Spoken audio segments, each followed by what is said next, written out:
Welcome to the Monday Microsoft Minute with Anzo DLT. When you have finished your Pear Deck PowerPoint presentation, there are two ways you can launch your Pear Deck.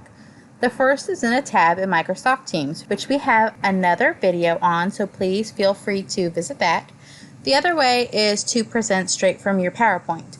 So I'm going to click on my Pear Deck add-in where I find my templates.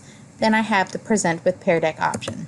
And it's going to give me a website and a code for my students to enter through. Now before I do that, I do want to show you a couple things here. I have a give students a link option. I can copy this and send my students a link directly to follow along if I want.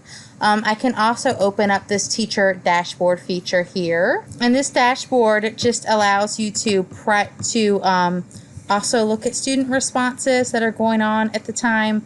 But that's not the way we're going to do it today. We are going to do it through the student website. So the student website is joinpd.com, and you're going to give them the code to get in.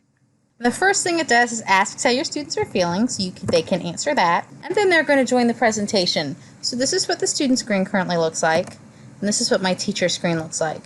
And you'll see at the bottom I have a few more options because I'm the teacher. This first slide doesn't have anything on it that relates to Pear Deck, but as the teacher I can advance my students along at the bottom left. So this is slide number 2. So if I toggle back over to my student slide, you can see that they see the student slide here. Then it gives them a place to answer. So I need to share out a new feature that launched this summer for Microsoft Teams. I'm going to say bigger rubric space. And then as the teacher, I can, at the bottom, you'll see because this is a Pear Deck slide, I have a few more options. I'm going to click on show responses, and it's going to show me all of my student responses. So I only have the one right now because I have the one student session going on. But normally there'd be multiple student sessions, and I can kind of scroll through, show my students what everyone is responding if I want, or I can keep that information private, but all of this is anonymous. I can also click on the lock screens option, so if I don't want the students to have any additional time, or if they're done answering, I can hit that lock screen so they can't answer anymore.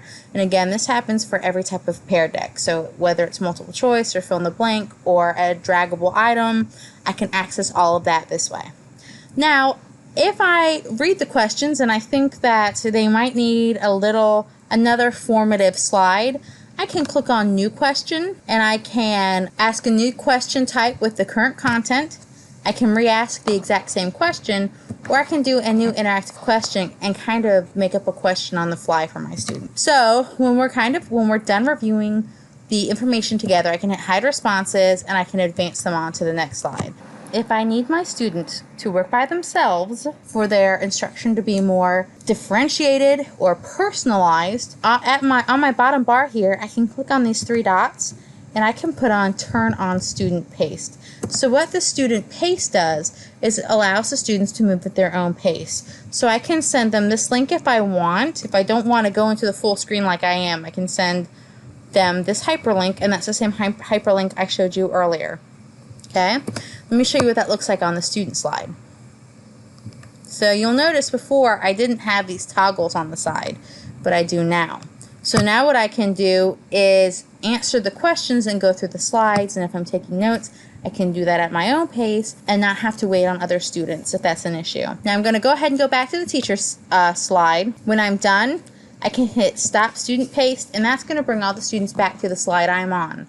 So then we can kind of keep up and go through and review answers, because as I go through, I can still show the responses that everyone has added, and we can look at those together as a class. When I'm done as a teacher, I'm going to hit end, and I can name the session or end session without naming. If I name the session, this is actually a premium, I'm not going to be able to go back and review my student answers on the dashboard unless I'm a premium member. But if you're a premium member, you can name the session and go back and review all of that student data.